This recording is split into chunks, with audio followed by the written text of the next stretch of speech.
আমি আমার মাকে বলেছি কাউকে অভিশাপ দেওয়ার দরকার নেই, আল্লাহ তাদের হেফাজত করে হেদায়েত দান করুক। ফেল করলে মানুষ পাগল হইতে হয় না, আগামীর জন্য চেষ্টা করতে হয়। পলিয়াপাকে আমি একটা কথা বলতে চাই, আপনি যে কথাগুলো বলেছেন, আমি ছবি করেছি 300, গান লিখেছি, গান গেয়েছি, আপনার সাথে অনেকগুলো ছবি করেছি, তাও প্রায় 10-15টার মতো।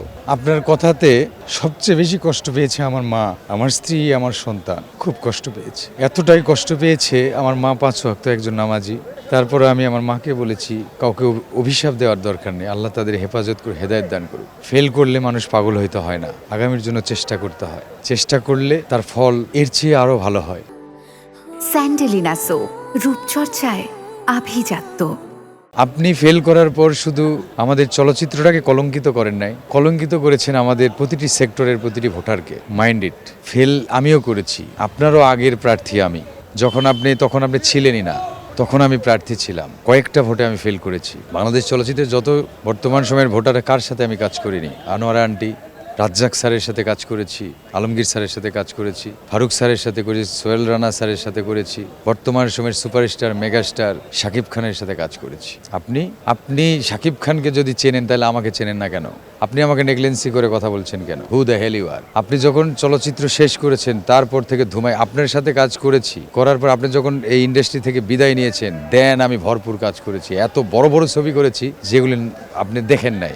আপনি তো আমাদের ভোটারদেরই চেনেন না, আমি চিনি। আর আমি পাস করছি, আপনি ফেল করছেন। আর আপনাকে আমি একটা কথা বলি, আপনি বলছেন যে অনেকে টাকা দিয়ে এই করছে সে করছে, আমি কিছুই দেই নাই, শুধু ভালোবাসা দিয়েছি। মানুষগুলোকে দেখা হলে কথা বলেছি, সমাচার জিজ্ঞেস করছি, আমি ভোট পেয়েছি। টাকা দিয়ে সব হয় না আপা, টাকা দিয়ে মানুষের ভালোবাসা, প্রেম, প্রীতি কিনতে পারবেন না। খুব কষ্ট পাইছি আপনার কথায়।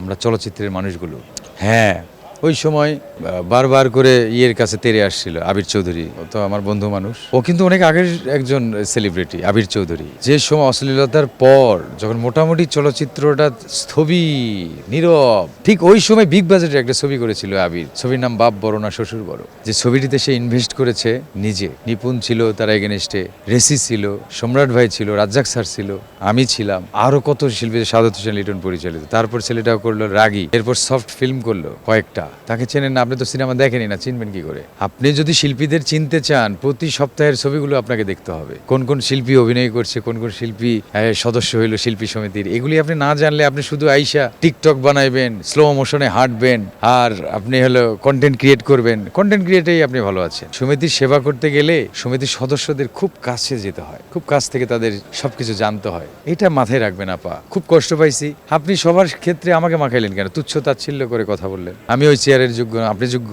আল্লাহ আপনাকে যোগ্য দিয়েছে, সম্মান দেওয়ার মালিক মহান রাব্বুল আলামিন। আমি কেউ না, আমাকে সম্মানিত করেছেন, অথচ আপনি ওই চেয়ারের আশপাশে আসতে পারবেন না। ওই চেয়ারে আমি বসবো, আপনি দেখবেন এখন।